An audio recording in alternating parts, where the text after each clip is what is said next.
Bali sa kamay at galo sa iba't ibang bahagi ng katawan ng natamo ni Richard Esteves matapos itong banggain ng kapwa niya motorista sa kahabaan ng Maharlika Highway, Barangay Mambulo Nuevo, Libmanan, Camarines Sur, bandang alas 4:30 ng hapon nitong nakaraang araw.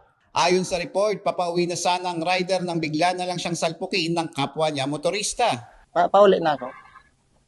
Yun naman si itong kabanggaan ko, hali man sa may ano ba sa hardware.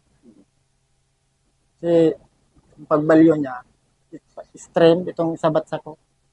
Yun to, pag ano ko man, ano kami. Pagbusin na ko sa iya, ano pa siya, naglaro, nagbawi pa man siya pabalik. Dagdag pa ni Richard, napagkasundoan na lang na sasagutin ng kabanggaan niya ang pagpapaayos ng motor at pagpapagamot sa kanya. Ano namin sa ospital, tapos punta namin sa 2,000, yun na yung pagkasundoan namin. Sa akin lang, ayos yung motor, tapos ito, kasi ulugan ko pa yung motor ko. Samantala, muling nagpaalala ang Libmanan MPS at Barangay Captain na hanggat maaari mag-ingat sa pagmamaneho, lalo na kung dadaan sa Maharlika Highway.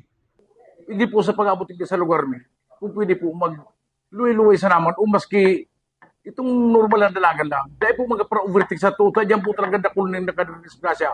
Daw iapot mo di sa nguya. Kadaklan na didisgrasya, itong na-overtake sa tuo. Kita po mag-ingat-ingat sa satuyang pag mamaneho.